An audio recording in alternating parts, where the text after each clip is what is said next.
Auto insurance can all seem the same until it comes time to use it. So don't get stuck paying more for less coverage. Switch to USAA Auto Insurance and you could start saving money in no time. Get a quote today. Restrictions apply. USAA. This is the way. We wanted men.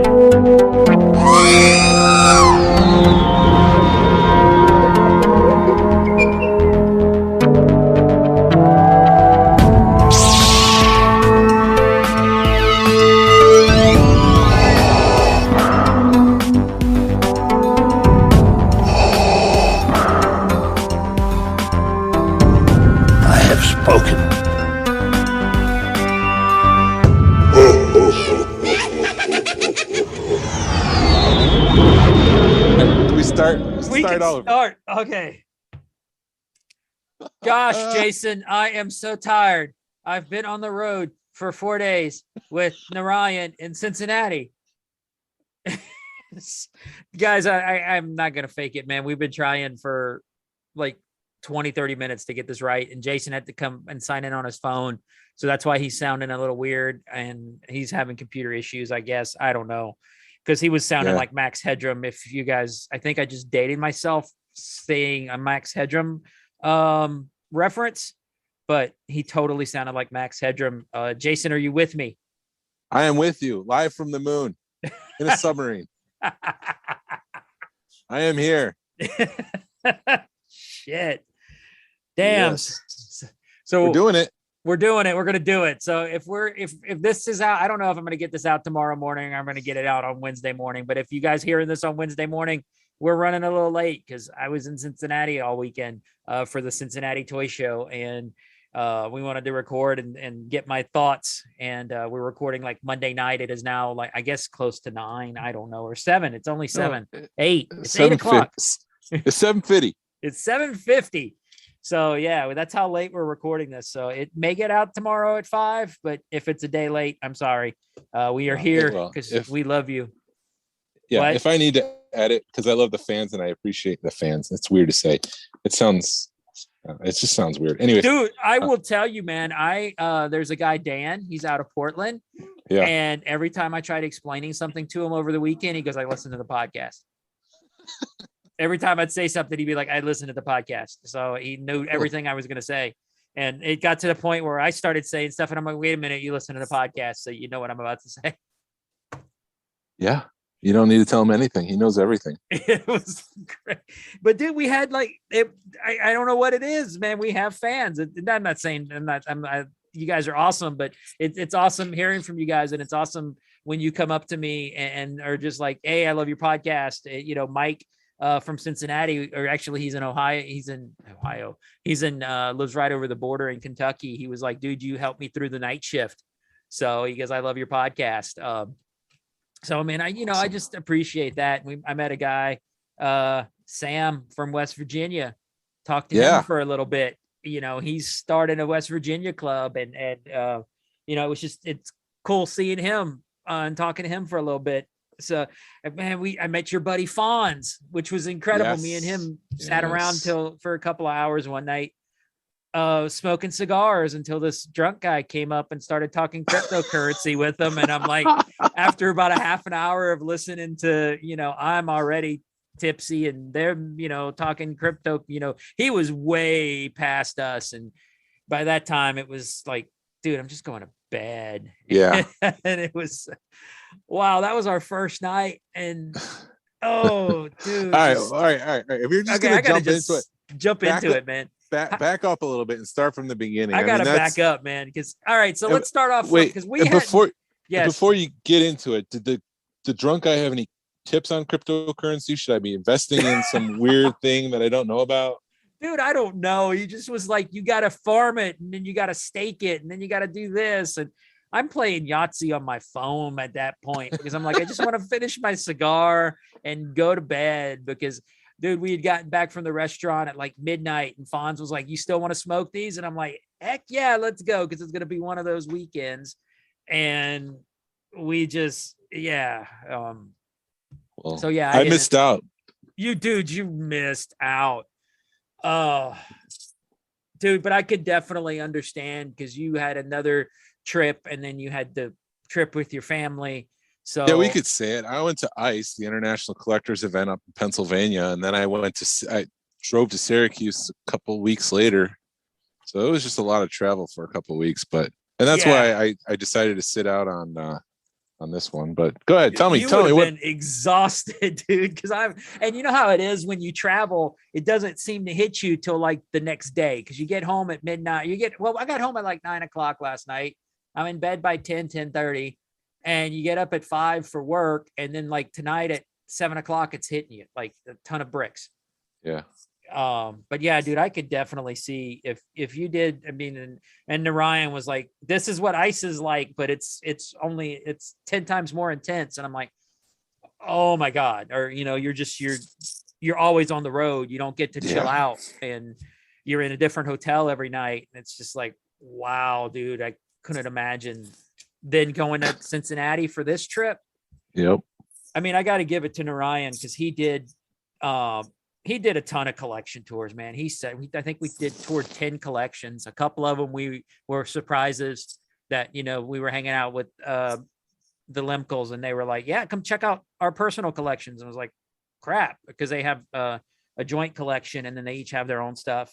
But I'm going to say this before I really get into it, because we're going to go over our couple of weeks because it's been a couple of weeks since we talked, but I'm not going to go into like insane detail because I did record probably like 2-3 hours worth of stuff with Narayan while we were on the road and with Dan and with Tony. So what I'm going to do is over the next month or so, I'm just going to release like 30-minute like bonus clips. So if you guys want to hear that, pay attention. I'm going to try to keep them down to about 30 minutes. That way you can digest them. Because I think if I throw like a 3-hour podcast up, bonus podcast, it's going to lose people. So please, be paying attention to those, and I'll have them up in probably next week sometime. I'll throw the first one up, or whenever I get a minute and I get bored, I'm going to just pull the audio out and throw it up. So pay attention to those. But this is it's going to be fast and dirty, quick and dirty, and we'll have the more detailed stuff later. That's what she said. That's what, dude. I was like I felt like a kid this weekend because it was like, that's what she said. That's what she said. Oh, my daughter. We were building a set piece for. Oh my gosh, we were building a set piece for the Winter Social. A backdrop for a photo booth, and we were listening to the Office Ladies, and she's almost 12, and they made a "that's what she said" joke, and she's like, "What does that mean?" And I go, well, that's an adult thing. And when you become an adult, you'll understand it. And you look back and you'll be like, oh, I get it now. But right now, you just don't get it because you're not an adult. Right. I didn't know what to say. Yeah, that's about it. Anyways, enough spinning wheels. Go ahead, say it. Say it. That's what she said. But dude, how's it? Because it's been a couple of weeks since we talked. I mean, we've talked a little bit since you got back from ICE, but not much. I mean, how's your weeks been? Have you gotten anything like? Because we talked, I know we talked about the prototype stuff you got, but have you gotten anything since you got back from ICE or when you were up in New York? Yeah. So on Deal or No Deal, I picked up a couple samples of the 24 karat gold. I think it's just on the outside. They were like in a glass case, acrylic case, micro machines. And so I got a Darth Vader and a Slave One, but then I also have two of the, what are they? Not labeled, and they're still factory sealed. So I'm trying to see, one of them's labeled. I think it's an X-Wing and a Y-Wing or something like that, or X-Wing and a TIE fighter.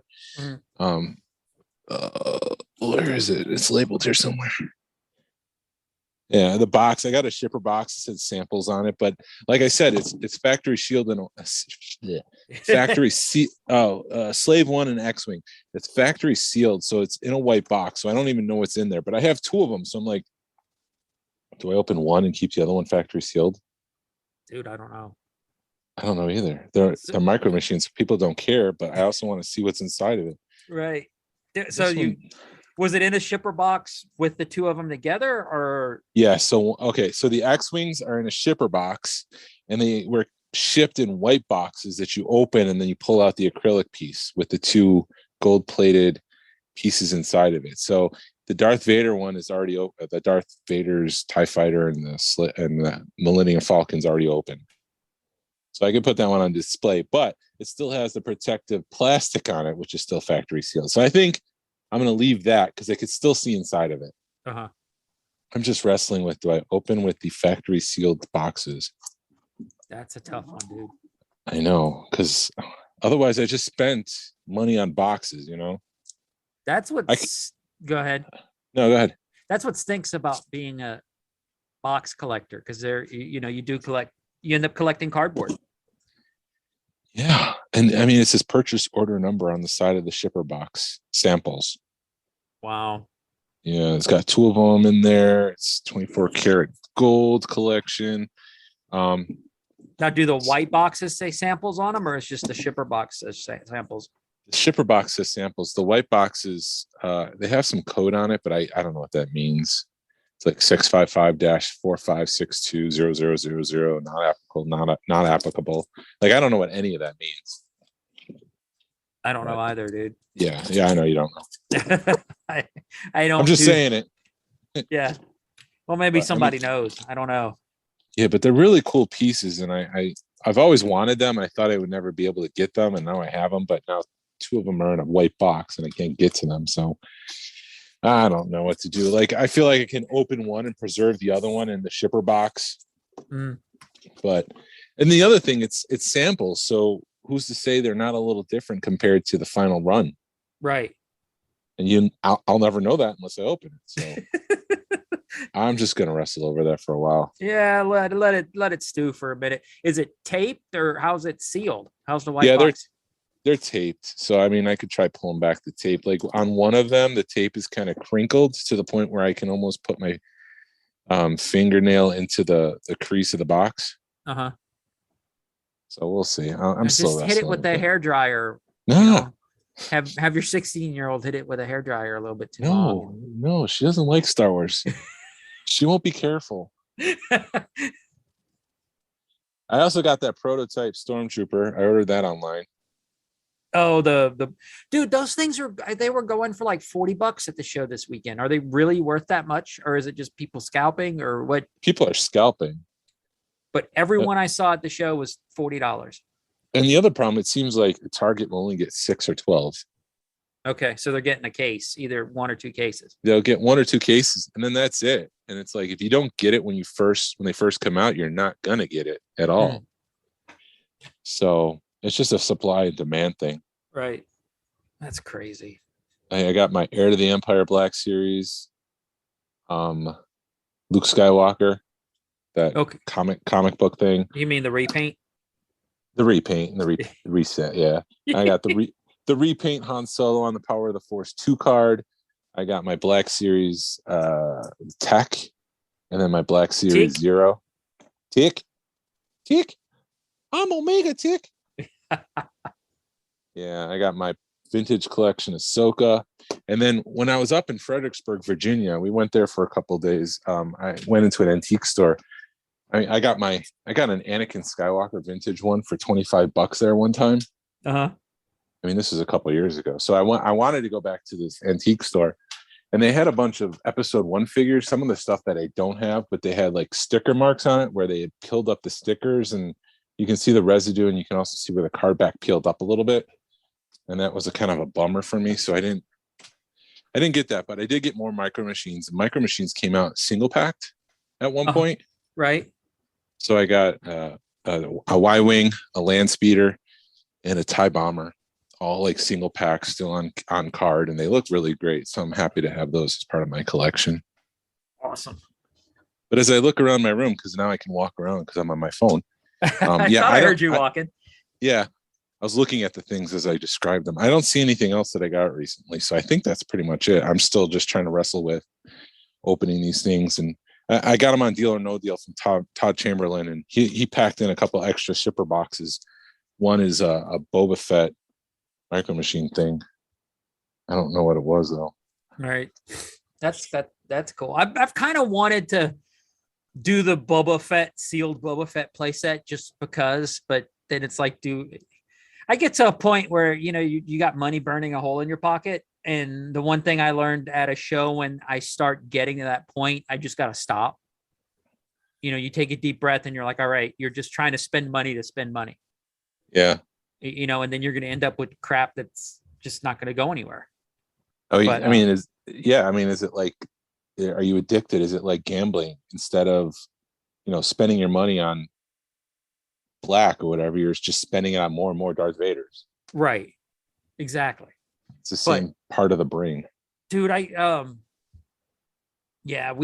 went to one guy's collection. He's got a an Akbar focus.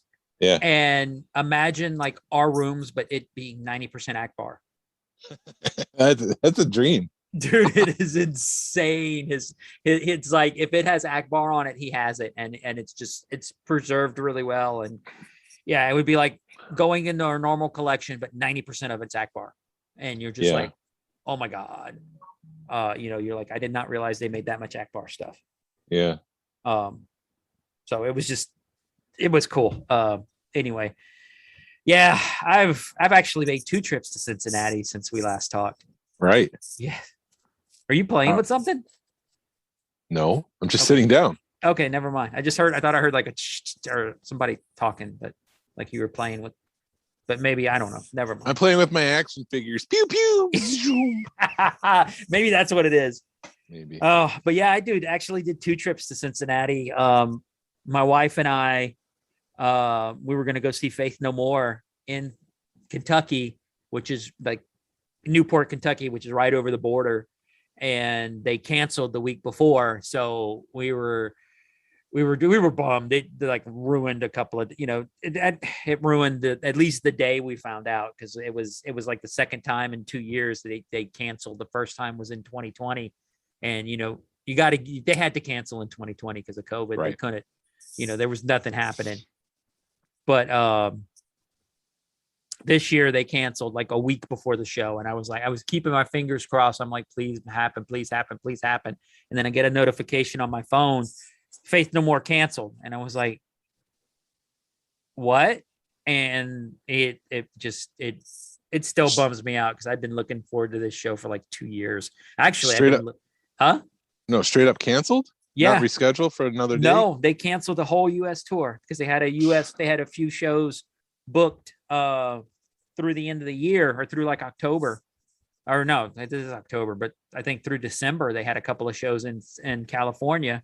And Mike Patton was like, I'm having mental issues. I need to, make sure I'm healthy, and I can't, I feel like I can't put on a good show. And he canceled because he had like 2 bands. He's in another band called Mr. Bungle, and they had some shows up in Chicago and stuff, and he canceled everything. So, I mean, I can't, as mad as I was, I can't, I gotta be like, all right, dude, get better. And I hope to see him in 22. So fingers crossed that I know they're touring, like got some European tours set up. So hopefully they'll, make it up to us US fans, I hope, or at least come like they did, 6 to 8 hour drive to Atlanta, and I'll make it, but it's still a bummer. But so we were just like, you know what, we can't cancel. We could cancel the trip and not go, but we're like, you know what, we need it for our mentally we were like in Cincinnati for the week, or, out of town. So we just said, F it. And to rebook it somewhere else would have probably been insane. So we just said, we'll go up to Cincinnati, and we toured all the toy shops in there. Cause we went up towards Dayton and took a day, and Dayton's like an hour north of Cincinnati, and hit all the shops up there, and drove back down. And it was just like 3 days of just nonstop toy buying, which was fun. But I'll hit my highlights because my wife picked up some stuff. She actually has more men on cards now than I do. She picked up some men on card Ewoks. And this is still the first Cincinnati trip, right? Yes, this is the first Cincinnati. I didn't buy much this Cincinnati trip. I'll get to it in a minute, but okay. I bought one of the Wampa cases, the Wampa vinyl cases, because up in the right-hand corner it had the Wampa prominently featured. Found that one for dirt cheap, and then I found a 20 back the Fed offer, the free Fed offer. I found a snaggletooth on that card, which it's open. The card, the bubbles come loose, but it looks really good when you put it in a case. You can't really tell unless you look at it that it's open. I mean, those cards could hit $1,000 with the right figure. And I got this one for under 100. So it was one of those, it was a no brainer for me. Cause it looks good. It's a beautiful card. So I couldn't pass that up. And then, I'm at one store and I look over and there's a die-cast Star Destroyer. And I've been looking for the Tantine 4, the Yaniv 4, whatever it's called, that goes up underneath the Star Destroyer. And the guy opens it up. He goes, yeah, I've got one. And I'm like, oh, it has it. And, it's a $40 to $60 piece. I'm like, how much you want for it? He goes, $10. I was like, throw it on my pile. So, excuse me. I got that. What else? And then another store, the guy had a bunch of Galactic Heroes play sets, like some of these huge play sets. And I was like, how much you want for the play sets? And he's like, oh, I want like $25 for him. And he had me at $25. And then I start looking at it and I'm like, dude, I'm going to grab this one because it had the Wampa. It was the Hoth set. And he goes, I said, I'm kind of interested in these, but I'm going to grab this one just because. And he goes, well, I'll give them to you all for $20 each. I said, fine, you got me. He was like, cool. I don't have to worry about what the hell I'm going to do with them because they're huge. So that was cool. And then we found a Lego. That same guy told us of a Lego store that had just opened, and he had one of the Hoth Wampa Cave Lego sets that had, I guess, been out, unproduced for a while, and I'd never seen one. So I picked that up. But that's on the first trip to Cincinnati. Wow. Yeah, it was a good trip. Oh, and I forgot this isn't Star Wars, but somebody had produced a couple of Back to the Future skateboards that are the DeLorean cut out on a skateboard. And there's no way in hell you could skate them because they're odd shaped. But I picked that up too at a little store that does a bunch of bootleg stuff called Earth to Kentucky. That's sort of it's on the border, but if you guys are into toys, go to Kentucky. I mean, go to Cincinnati, and it's just a fun trip, man. It's an awesome trip. I'll make it up there somewhere someday. You need to. October 2nd is the show that's next year, and the way it looks is there were two toy shows. There was a toy show in Xenia, and then this one, and they were the opposite weekends. Next year it looks like they're going to be on the same weekend. So there's going to be the Xenia show on Saturday and the Cincinnati show on Sunday. I don't know how the hell they're going to do it, but if I look it up right now, what I'm looking at is the Xenia shows on the 1st, the Cincinnati shows on the 2nd, and they're an hour apart. Dang. Yeah. Which to me, that's a no brainer. If they're going to keep them if they're going to keep them like that, you go the week before, go in on like go in on like Tuesday, Wednesday, spend your time in Cincinnati, seeing the sights and meeting people and stuff. Spend the weekend at 2 shows, and then it's a hell of a drive, but you can leave the show at like noon and make it back to Atlanta by 6. Because by noon, everybody had pretty much left because we were there at 8, and it had really thinned out at noon. But just as far as the weekend goes, man, what I picked up this weekend, I found my wife a ET salesman, like a thank you salesman paperweight thing, which is like one of a pewter ET encased in acrylic, like really, really, it probably weighs 2 or 3 pounds, maybe 5 pounds even, but it's heavy as crap. But LJN, it was like a thank you to the salesman. And I think they only made a few hundred of them. So I couldn't pass that up for her. No. She's a pretty hardcore ET fan. Plus our anniversary is Wednesday. So I'm like, happy anniversary. And she goes, I don't know what you spent. My in-laws were over, and she's like, I don't know what he spent on this, but I'm just going to pay it. I'm not going to look at the bill. So I'm like, sweet. Because it wasn't too bad, but you had to think about it for a few minutes before you bought it. But I was able to, I added some more prototypes to my Galactic Heroes. I added a Leia, and then a range trooper from Solo, those stormtroopers with the big old boots on them that magnetized to the train. I picked up one of those from David Quinn, and it's got tracking numbers and stuff on it. And then Did you get that at room sales, or did you get it at the show? I got that. The Leia I picked up on Deal or No Deal like a week before, and okay. it was one of those three-way deals that the guy was going to be in Cincinnati, and then we ended up just making a big trade because Mark Rusciano he picked up a piece from it, so it was just like everybody kind of chipped in, and yeah, and I got it for that. But then I also picked up like some hard copies that can't tell what they are. They're like Galactic Hero size, but it's Darth Vader. You could tell it's Darth Vader because it's his hand in his boots, but it doesn't line up quite right. But they're still cool. Freaking hard copies for $20. You can't beat it. Interesting. Yeah. Yeah. It's cool enough. You just I think it's a Galactic Hero, but Galactic Heroes hard copy, but you could definitely tell it's molded different, and Dynacast. I don't want to say it's Dynacast, but it's resin. It's blue resin. It's cool looking. And then here's what's important of letting people know what you collect. This is one of the things I learned on this trip. Don't be afraid to tell people this is what I collect, because stuff falls in your lap. I was sitting at a bar. We had a cookout on Saturday, and one of the guys calls me over and he goes, "Hey, this guy's got Bill and Ted stuff you need to look at." And the guy was like, "Yeah, it's production stuff, but I've got something in a baggie. I've got a Ted in a baggie," which I was like, I've never seen a Ted in a baggie, so I want to check it out. And what I think it is, what we were concluded, it's not nothing. It's special, but it's not like, oh my God, special. It's a wow, that's cool. It's got a cool factor to it. We think it is like Hasbro or Kenner, when stuff was broken, you'd send them. They still do it to this day. If you get something that's broken, you could send them a proof of purchase and send them information to prove that you own the piece. They'll send you replacement parts.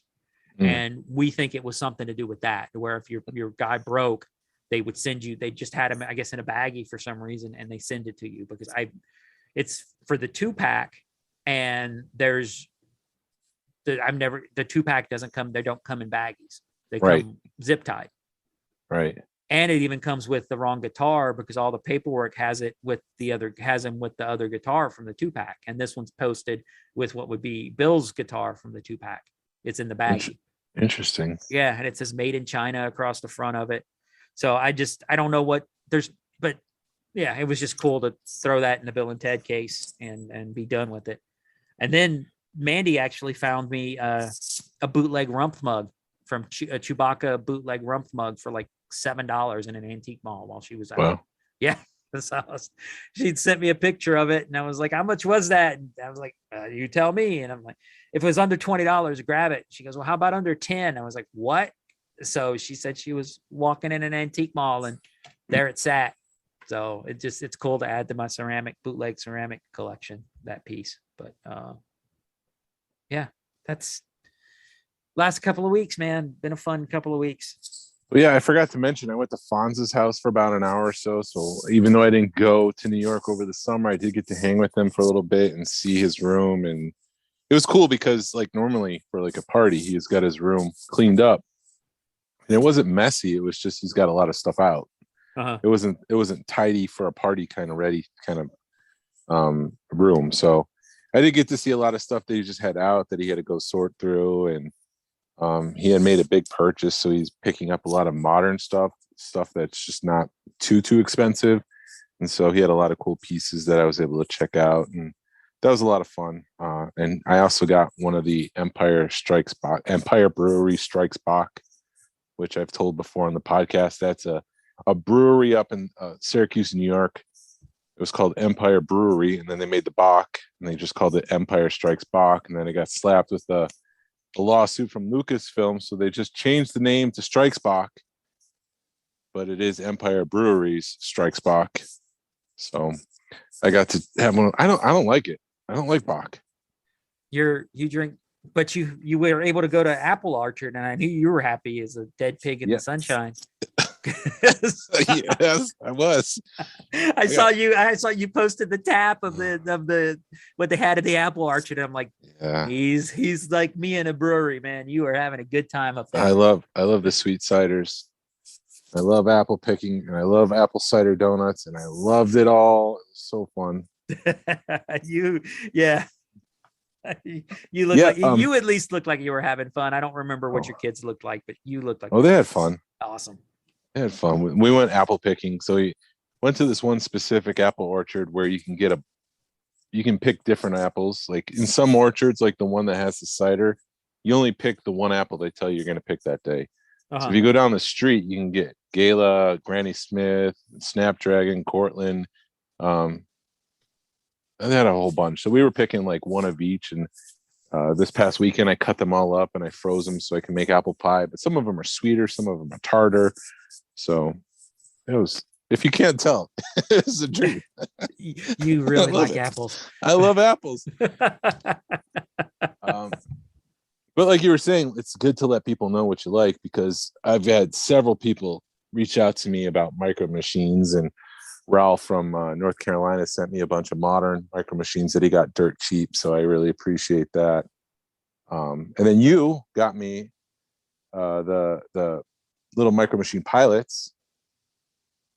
Yep. Right. Yep. That was me. It was one of those where my wife kind of feels bad because she kind of stole some Ewoks from you didn't steal them, but picked them up from a Second Chance.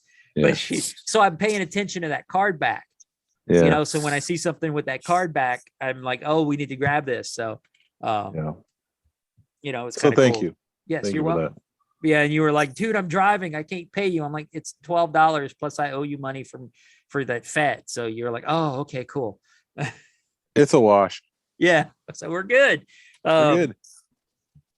So, but then dude, it's just been a fun trip, man. It was a fun experience. Cincinnati. I mean, I'm hoping you can make it up the next go round, because I think Mandy has kind of had a little bit of FOMO, but she couldn't have stood. She couldn't have kept up with what we were doing. She would have been like, I'm going to hang out at the pool. But like Lisa showed up. And Lisa Chandler. Lisa Chandler showed up. They showed up at like 2 a.m. And somebody, by the time for some reason, the hotel had given away their room. So they drive and it's 2-3 a.m. and they showed up to the hotel room thinking they can get a few hours sleep, and they had to go find a new hotel room. Dang. Yeah. And the guy was like, do I go knock on the guy's door and kick him out? And the manager, it's like, no, because you don't do that. That's not cool. No. But yeah, I guess the lesson is let them know you're coming late. Right. Don't give away my room. I'll be there too. Right. I'm going to be there really, really late. But I mean, it was cool. We stayed at the Drury just outside of Cincinnati, just north of Cincinnati. And, you know, for what it was a cool hotel room, cool hotel. It had a nice big lobby in it, so it was able to accommodate room sales. And, you know, they serve good, cheap breakfast, or free cheap breakfast every morning. It's nothing special, but it's something to put warm in your stomach, and it's included in your room. And then they'll do something at night.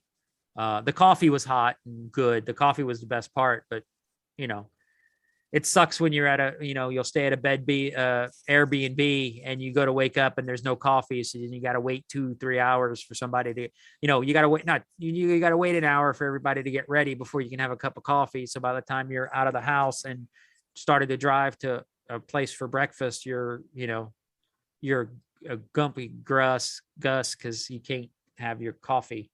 You hadn't had your coffee yet to help you wake up. But and then at like 5 o'clock, which we were never back from, I think from 5:30 to 7, they do drinks and then dinner.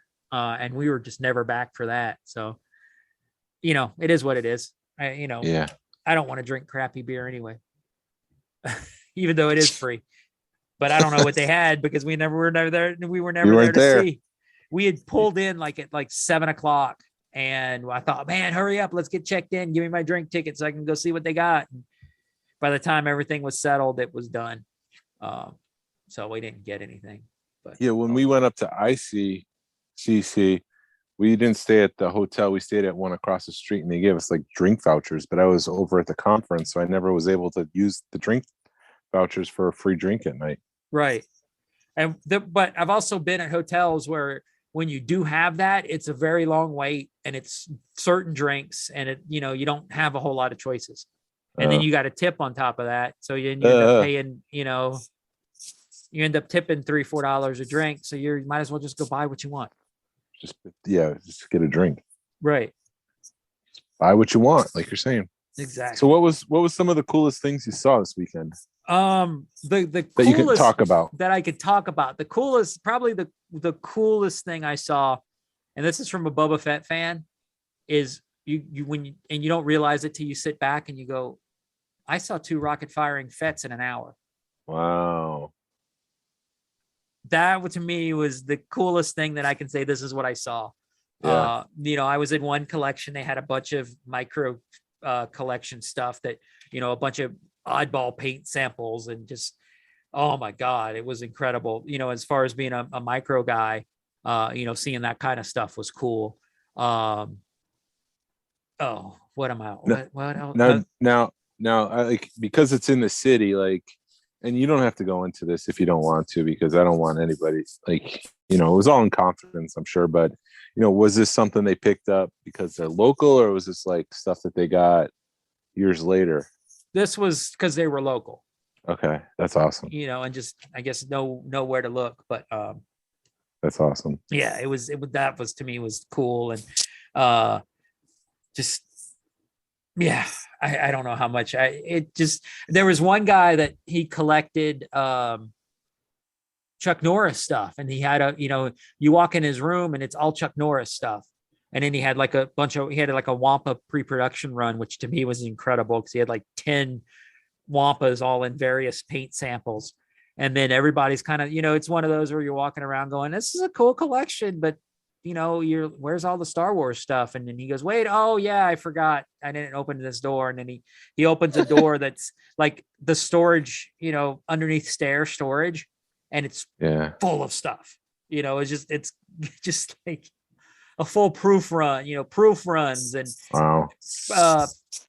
Not sales samples, but stuff, 2D stuff to where they're working on proofs, that they're working on. And, you're just like, oh my God, this is incredible. But the collections there, they were all top notch. And the one thing I did enjoy is, and as odd as this sounds, you get in the Star Wars world and you think everybody collects Star Wars, and you're at a Star Wars meetup. So everybody, you're with your Star Wars buddies. So you're going to go see Star Wars, and there's a predisposed notion that you're only going to see Star Wars collections. Well, everybody collects Star Wars, but then you also have other focuses on top of Star Wars. And it's okay to do that. Yeah.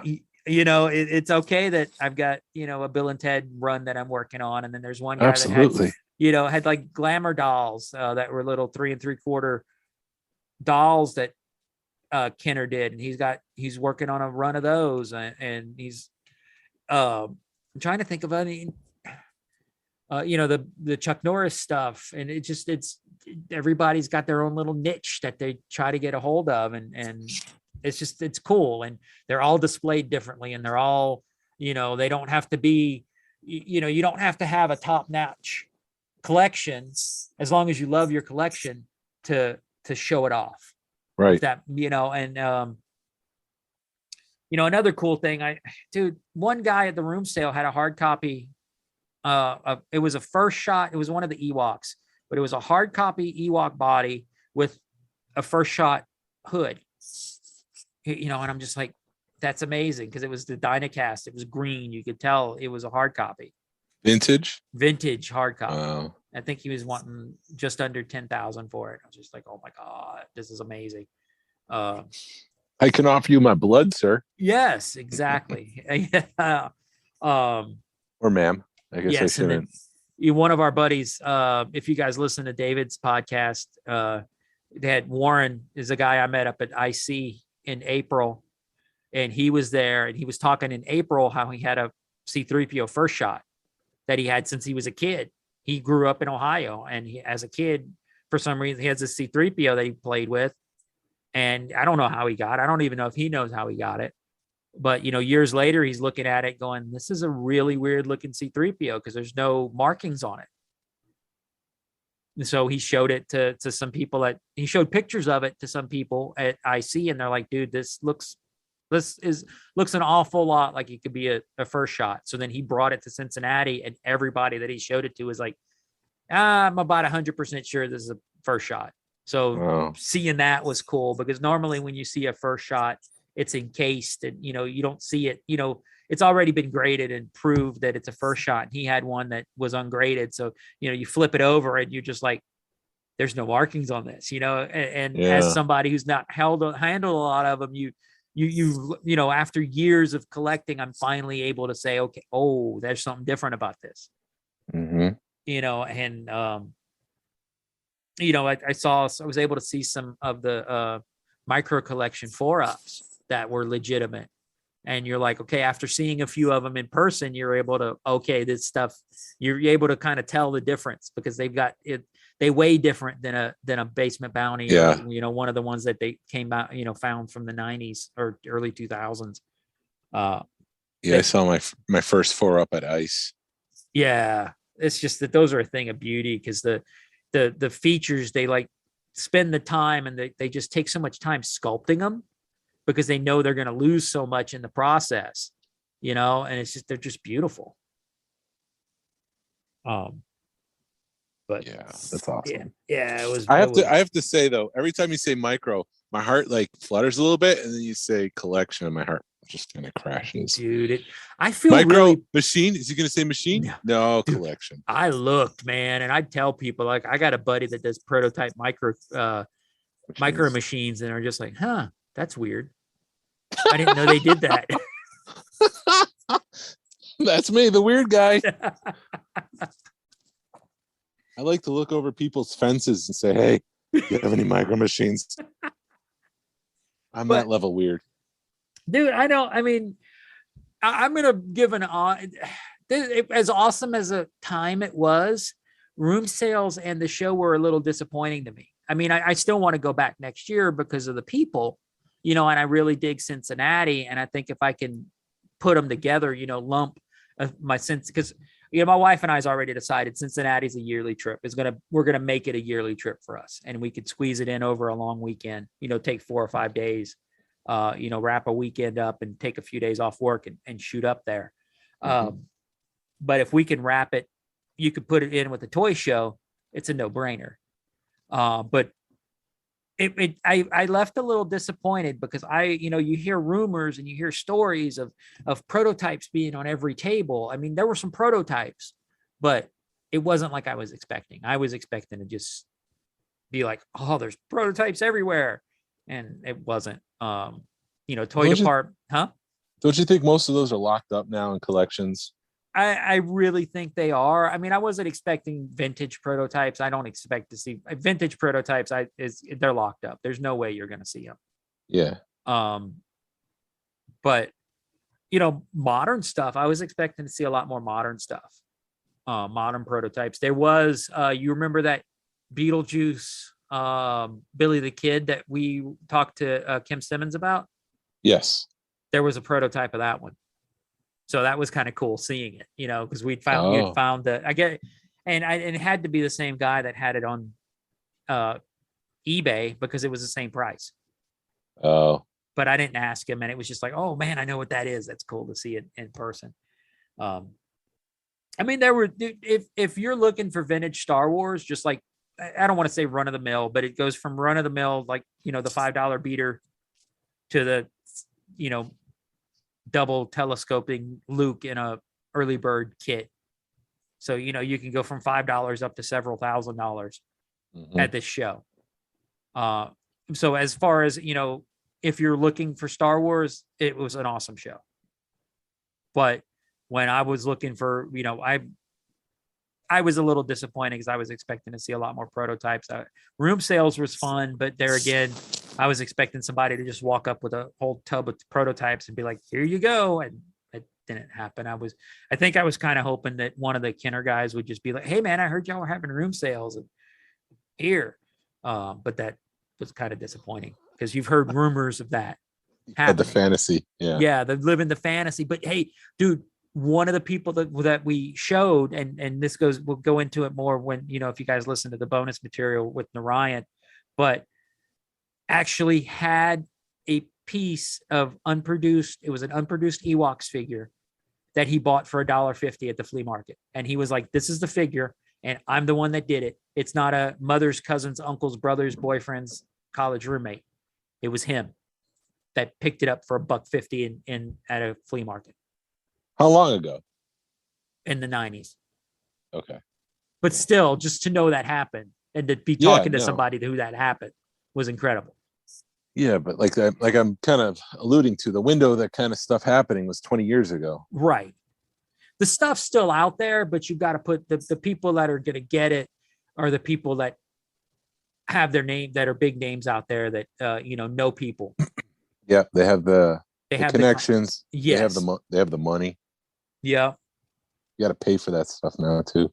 Yeah. You got to pay up, and you got to, spies is a big term, is a big word, but you got to have the spies that are looking out for you. And if you have 50 people looking for you, it's a lot easier for that stuff to come your way. I have never heard that term in Star Wars collecting before. Spies. Yes. Is that common? I guess if you a big enough name and have the money. Yeah. Clearly I'm not a spy. Right. Because you'd be keeping it for yourself. Yeah. But there myself. Yeah, there are people that, you know what people are looking for, you know what to look for, and you may not have the money to buy it, but you can send it somebody's way or tell somebody, hey, this people that was over here, or this is a person that has it, and they send you a little, a finder's fee. A 10% cut. Yep. Why not? So, but I mean, go ahead. What kind of stuff did you see on the floor? Like, how much carded vintage stuff? How much modern Black Series? And what were some of the prices for modern Black Series? I actually was impressed because Narayan corrected me. Actually, I think Tony might have too, because I'm like, I didn't see that much there. Like, it didn't feel like Target came in there and vomited over everything. Okay. And they were like, because I'm used to seeing that at shows where you just walk in and every booth's got 30, or you could, am I at Target or am I at a toy show?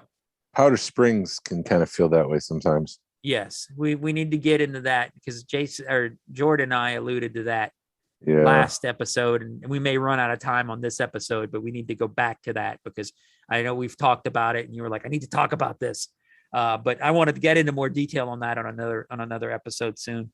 But and then they corrected me, and there were a few booths that had that. There were I think 2 or 3 pop dealers there, but there again, normally there's 20 or 30 pop dealers. There were a ton of carded stuff that I thought the prices were reasonable. I didn't really look at a whole bunch of carded stuff because I'm not looking for carded stuff. You're going to spend below $200-$300 on a card.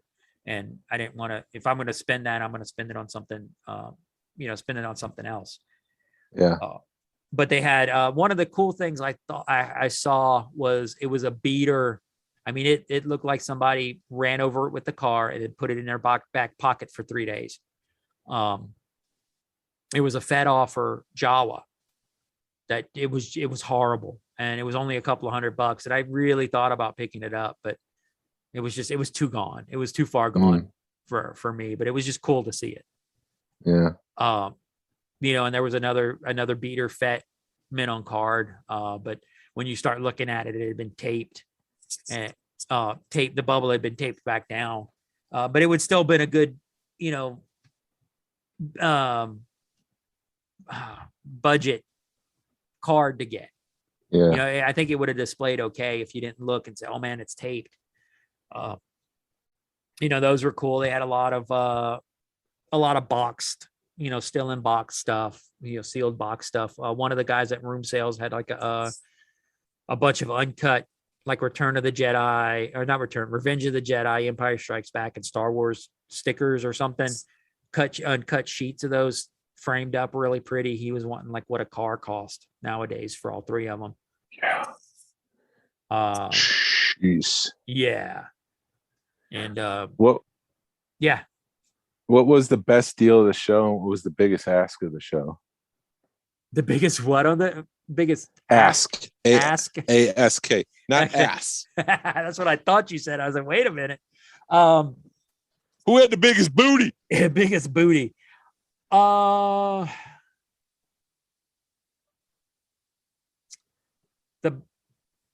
best deal of the show, dude.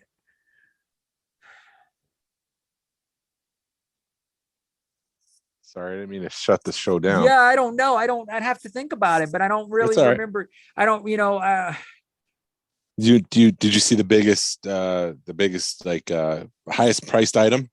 there was a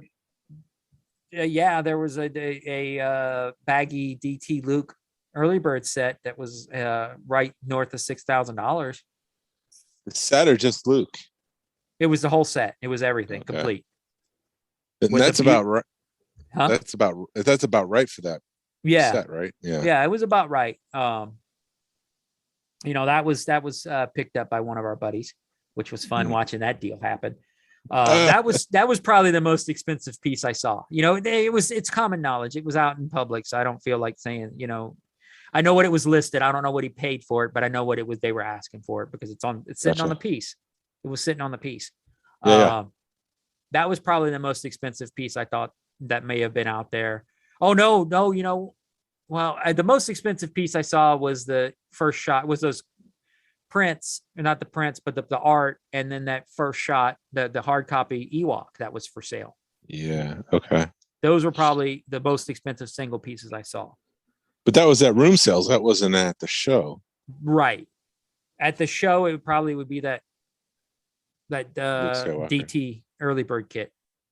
But there again, when I was at the show, you're looking, but you're like, I don't know. There was the coolest. I tell you, Toy Department, the guy from Toy Department had an unproduced Ewok, or no, a low grade. I think it was a low grade from the Ewoks line. He had that. But the coolest part, I thought, because I dig wood molds, like the wood molds they use to make the toys. He had a wood mold Jeep that it was just beautiful, and he was only wanting like $900 for it. Wow. But and I don't remember what line it was, but it came apart, and I was like, man, if I had the $900, I would have picked it up. If I could have just thrown $900 on just to have a wood mold, it was beautiful. Yeah, that's awesome. Yeah. I mean, the wood, the wood was all colored different. It looked like they purposely, it looked painted, but it wasn't painted because they'd used so many different shades of wood to put it together. It was beautiful. That to me was probably the coolest piece at the show, non-Star Wars piece at the show.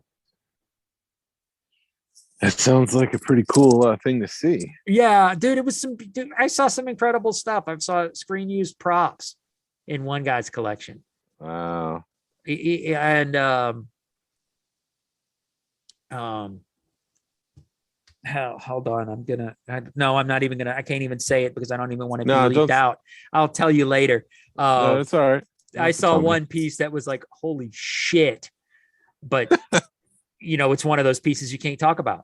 That was just, oh my God, I can't believe I'm seeing this. It's one of those where you're like, is that, oh my God, it is. It's that kind of piece. Wow. Yeah. Wow. Yeah. As Owen Wilson would say. Yeah. Wow. Dude. And that was probably the coolest moment of the weekend, where you're looking through the collection and you're just kind of like, oh my God. That was an oh my God moment. That was like the oh my God moment of the weekend for me personally. What else? It was just cool, like getting to know people and seeing other people's collections and seeing how people collect. Because the thing I've learned, and I think you may have learned this at ICE because we talked about it, is don't be intimidated, because it's very easy to get intimidated by, like, I don't have a good enough collection, or I don't have enough stuff, or my stuff's not unique, or it's not, I don't. Mine's all production. Right, mine's all production, but it doesn't matter, because people still want to see it. They want to know what you're into. They want to know what drives you. Don't be embarrassed. Don't be embarrassed by your collection. I know it's very easy to be embarrassed by your collection, but don't be, because even though you're I'm going to Go ahead. I'm going to be embarrassed now that I know people think my collection's weird. It's just something. It's just you've got a very unique. You're hunting pre-production action or micro machines. See, I'm going to still call them micro collection stuff forever. But the micro machines, and it's just something weird. It's not weird, but who collects those? Jason Wasoko. It's different. Right. Oh, there's another guy who does it too. Okay. But I will tell you this, which was cool. And I know people are probably tired of hearing about the freaking Bill and Ted, my Bill and Ted obsession. But I was talking to people and it'd be like, do you have any Bill and Ted stuff? And they'd be like, dude, that run you just picked up's amazing. And I was like, I don't know you. He goes, yeah, I know, but I saw you do the Deal or Deal or No Deal. And then I was talking to the guy at Toy Department and I was like, yeah, man, I really wanted that truck. He's, oh yeah, I just took it out the case. I still have it. I'm like, you bastard. I was in there like 3 times begging for that thing. And they're like, oh yeah, we sold it. And then he goes, wait a minute. Are you the guy that just picked up that hard copy run? I was like, yep. He goes, damn it, I wanted that. So it's weird how stuff goes around, Yeah. How stuff, it was weird. It was a weird experience. Yeah, that is weird. But it was cool too, because you're just like, yeah, I have that. And nope, it's not going anywhere. So, in about 20 or 30 years, when I pass or something, if I need the money, I'll let you know, but it ain't going nowhere for a long time. It's in, it's here. Yeah. It's weird. Cause it's like you're making waves in the community without knowing you're making waves. Right. And then you learn it and you're like, oh crap, I didn't know that. You're right. Exactly. And it's just like when you have somebody that listens to the podcast and they're like, yeah, dude, I listen to the podcast, and they start talking to you about it. And you're like, this is awesome. Yeah. Yeah, it is. So it's a cool, I love getting around and knowing people. And, I had one of the guys come up to me and he goes, if you say this, I'm going to deny it. He goes, I really like the Columbus show better for toys, but this show is the show. And this is sort of, I think this is everybody's perception. They're like the Columbus show. There's a Columbus, Ohio show. And they're like, that's better for the toys, but the Cincinnati show is better for the people because everybody comes to Cincinnati. Looks like we'll have to go to Columbus too. Yeah. That's a few months beforehand, but it's like 3 hours north. Well, that ain't nothing for me. Yeah, going to New York, driving all the way to New York. That's a 14-hour trip. Jeez, I don't know how you do that, man. And you do drive. It straight? You do it straight? No, not this time. We did it in 2 days. Okay. The first day we went to the border of Virginia, and then the second day we went all the way up. And then on the way back, we went to Fredericksburg for a baby shower. So okay. Otherwise, I've done it before in a single day. It's just a lot. You get up at 4 a.m. You're there by 8 o'clock at night. Dude, I did that run from Texas to here in 1 day, and it sucked.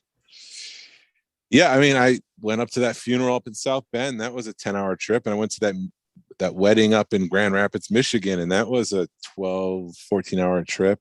I mean, I'm just tired of the road trips. Yeah. I am done. Yeah, it's 8 hours. I think at about 10 hours, then you're really thinking, I got to stop. You got to break that up at the 10-hour point, I think. But I got to the point when on the way back, I got up at 4 a.m. I'm like, I just want to go home. I'm done with traveling. I just want to go and be in my space. That's the worst. Like when you're going to where you're going, because we do it. We wake up at 4 a.m. because we're like, okay, we want to be there at lunchtime, because then you feel like you got an extra day in. You're not losing a day to travel. Right. But then coming home, you're just like, you leave after breakfast, or you leave at 10 or 11. And it's just, you're dragging ass to get home, and it's the worst because it's just, you're driving with people, there's traffic, you're tired, and it's like, I just want to be done, and it feels like it takes forever. Yeah, dude, and something happened on this road trip that I was kind of embarrassed about. Did you crap your pants? Almost. Oh, I didn't realize I was gonna get that close to the. Yes, I did. We had Cincinnati chili. We had Skyline chili on the way out. And I was smart. because I bought I got a small, which was perfect because it filled my stomach and it didn't overdo it. And about 3 hours in, I'm like, all right, dude, you got to stop because it's really bad. It's starting, and you could just I'm starting to stink the car up, and oh no, yeah. So I got it. You know, I was surprised I made it 3 hours, but I'm glad you found a bathroom, and I'm glad I wasn't in that car. I was bad, but no, dude, I passed by Bucky's twice and didn't stop. Yeah, I haven't been to Bucky's yet. I mean, is it just like a Flying J? No. No. Don't insult it. Don't insult Bucky's by doing that. Bucky's is just, dude. Oh my God, It looked Buc-ee's. like a truck stop. It kind of is, but it's So not a Flying J. Well, they don't allow tractor trailers in there. Oh, okay. But it is. It's like I don't. Oh my God! It's like imagine a Walmart being a gas station. That's what Bucky's is. Like a Walgreens? Like a Walmart, like the size of a Walmart. I know, but okay. But like there's like hot food, like good cheap hot food. There's a freaking in the middle of the store. There's people pulling like full briskets out of a smoker and like cutting them up and putting it on sandwiches. And it's just like, and then there's a full deli. Then you could buy freaking steaks there, dude. It's like a Walmart, and it serves steamed smoked brisket. I'm sold. Yeah, dude. If you're That's driving, sarcasm. Yeah, fine. I drove up there just for grins and giggles one weekend. I did it twice. I drove up there, and my wife got mad at me because she's like, "I thought you were waiting on me." And I was watching. It was when the hurricane hit my hometown, and I couldn't just sit in the house anymore. And she was out with her parents, and I went up to Bucky's because I had to get out the house for a few hours. And you were going to wait on me. And then the next weekend we drove up there again and she never been. It was just like, oh my God. How far away is it from us? 45 minutes. Mm. You just, it takes longer to get to 75. I mean, when we were at Lewis at April's, we were like 15 minutes from it. And I really thought about, if I had time, thought about shooting up there just to go. Shannon's curious, so I'm sure at some point I'm going to stop there. Dude, it's amazing. I wouldn't go on a trip that you don't have time for. You know, you need to, if you stop, plan for like 45 minutes to an hour.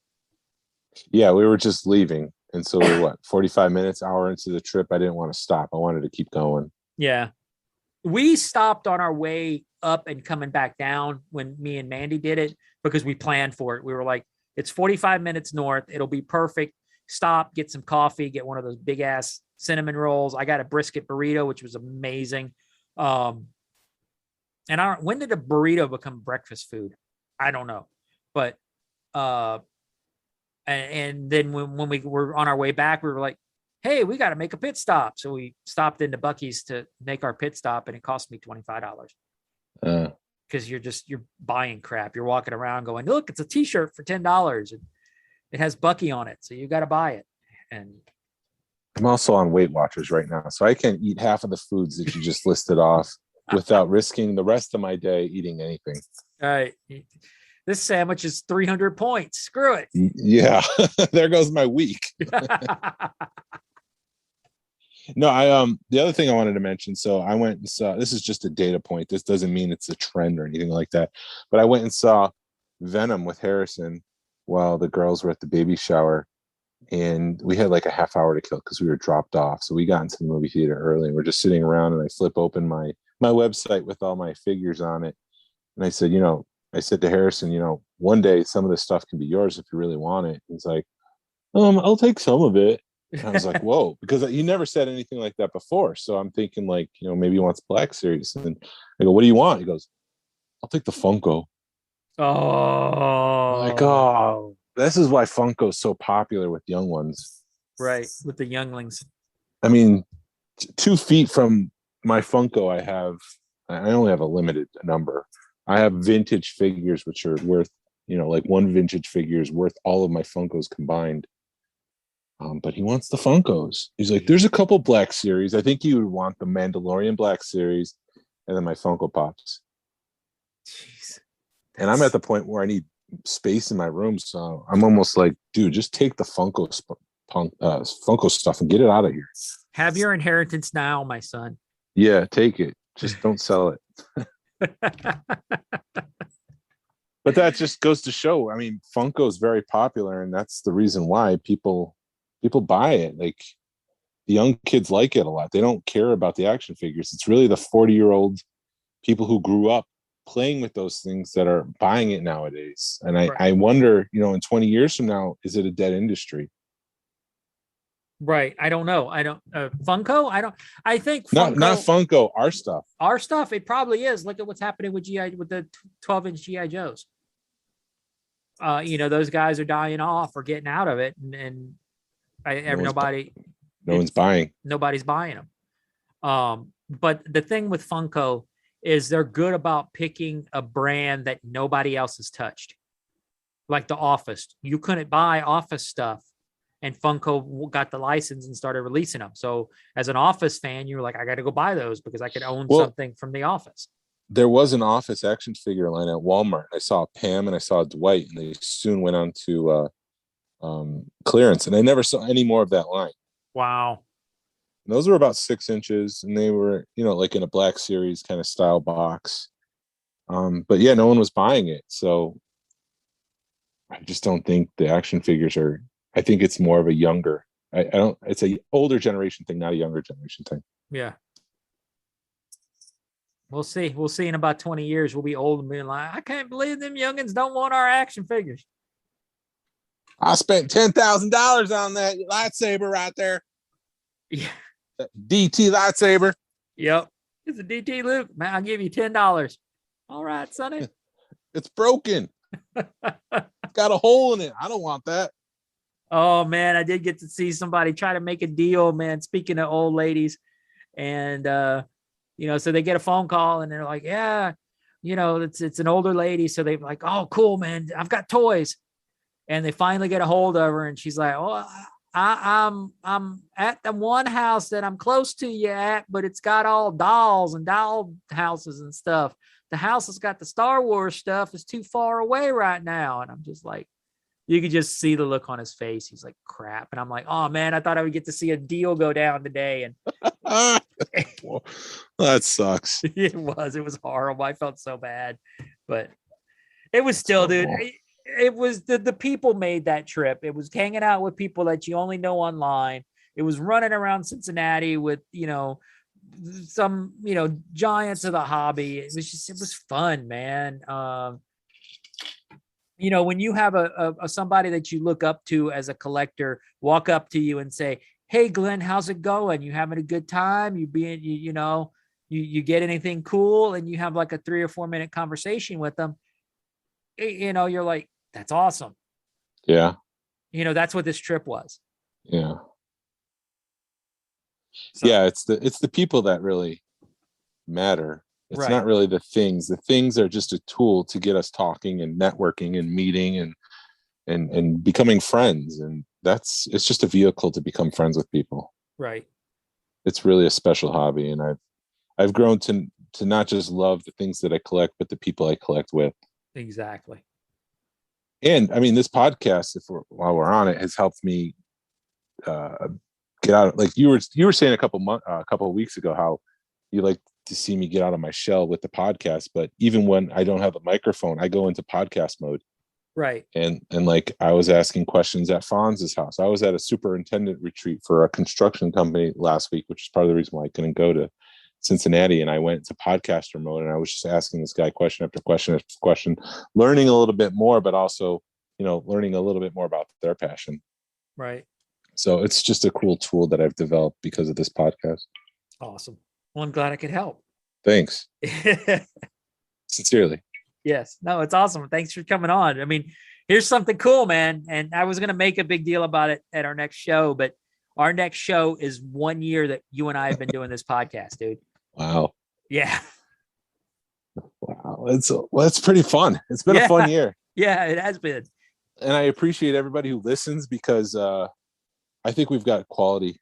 I mean, it's not about quantity. Like there's people who are just impassive about collecting Star Wars. They just listen because it's just another Star Wars show. And we don't have the thousands and thousands of listeners, but we have listeners who we're friends with, who know us, who know the hobby, who know the community. And I think that's the best audience to have.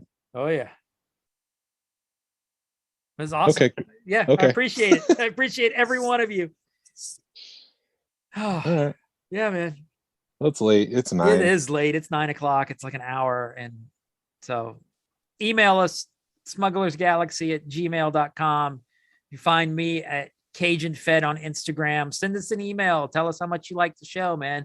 I've got a pile of stickers that I'm waiting to send to people who email us or, reach out to us on social media. You know, it'd be awesome.